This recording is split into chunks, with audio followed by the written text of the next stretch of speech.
I think that we thought of IQ Smart Parent as a community first and a television show second. So I think it was important for us to begin to think about what parents needed and where their forums were to talk about parenting, to ask questions, and to really think about the intersection of media and parenting in the 21st century. So we first want it to be a community, a place where resources can be shared and questions can be asked and solutions can be offered. It's a series that we created for parents, helping them navigate through 21st century media with their children. So as children from birth on are interested in being on their devices and on touch screens, we heard from parents that they could use help figuring out whether that's a good idea and where can they find good resources and good educational media. So we developed a television series around different topics.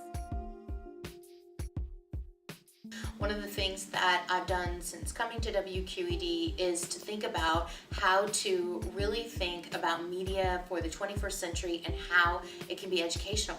And so for us, it was really a risk to take and come at it from an educational perspective, come at a television broadcast from an educational perspective. We did that because we wanted to take risks. We wanted to see what the potential of TV was to reach parents and help them solve the day-to-day parenting problems that they have. Jen and I spend a lot of time sharing our thoughts and drawing out our ideas and just brainstorming about what parents are talking about and what kind of feedback we're getting over our social media and over email and what the hot topics are for parents. So who creates each individual episode is very collaborative among our education and production departments. In terms of our social media, I think it's always sort of an experiment, and we're always sort of researching where we can reach moms and reach parents and other caregivers in the best places. So a lot of the most popular social media sites may not necessarily be the best place to reach parents or may not be the best time of day or day of the week to reach them. So we've experimented a little bit with which sites work best for this particular program and for our audience, and we're always evolving in that way as well. It was definitely conceived as a social experience in the first place, so that it makes tons of sense that we would have different types of media around IQ Smart Parent and for smart parents on all of the outlets. So whether it be on Twitter, which we have really active Twitter parties, we've had Google Hangouts before, of course we're on television, we've had spots on radio, there's all kinds of different opportunities. One of the things that I love about the creative process is that we're not the only ones in it, right? Definitely. So, I mean, I think it's so cool that one of our favorite shows, I Dad, was actually born out of an audience question, born out of an audience member coming up to us after and saying, hey, I think you totally got it down when you're talking about women and how they treat their kids, and you've got that represented, but you don't have dads represented. And so that was so great, because then it becomes it's like a fantasy draft in my mind in some ways, right? It's like, I go to a conference or you'll go somewhere, read something, and it's like, okay, who would we love to have as a guest? And it's like, oh my gosh, could we ever have Geek Dad?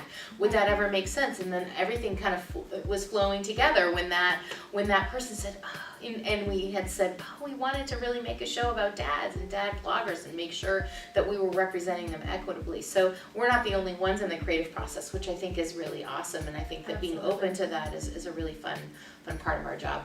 Common Sense Media has been such a great partner with us too, and suggesting different content or putting together videos for us or top picks. And that's been a wonderful resource as well to look to for what topics they're hearing from being in another part of the country that are important to parents.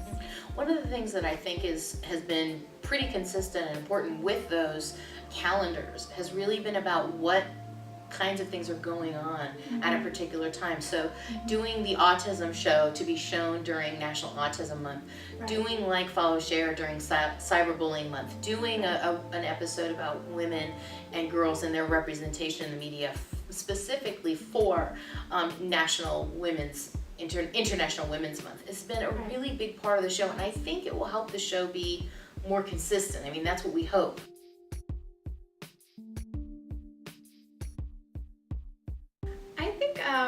Our Tots Plus Tech episode was a great episode for me.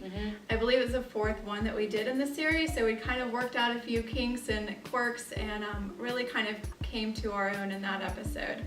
We had top-notch guests Michael Robb from the Fred Rogers Center, Lisa Guernsey, who is the author of the book Screen Time and at the New American Foundation, and Deborah Linebarger, who's at the University of Iowa and has done some landmark research on background television and some work with Sesame.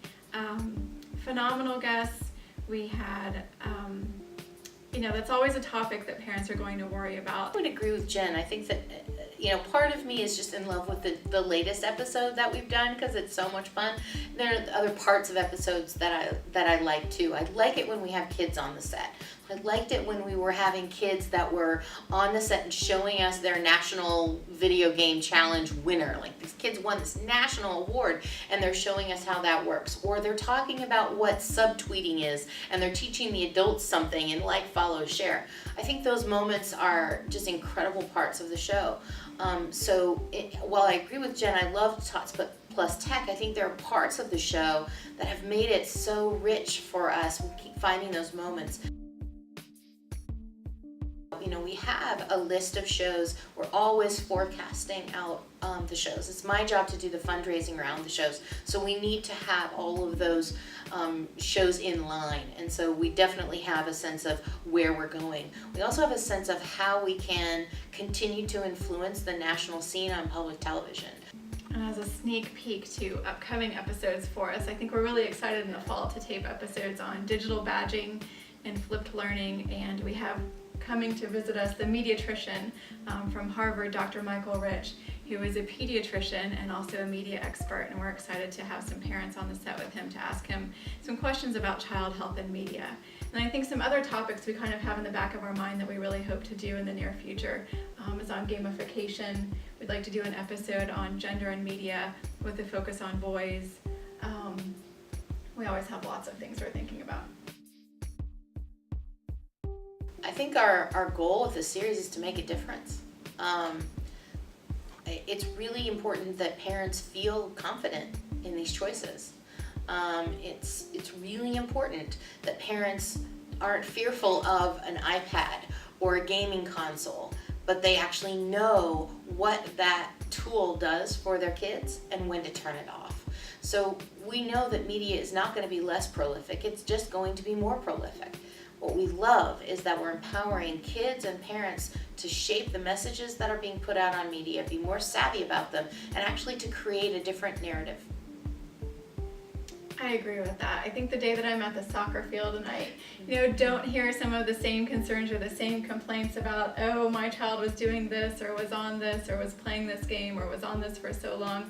Once we can move past all of those concerns and hurdles and start looking at media in a different way and parents feel more empowered, I'll be very proud of what we started.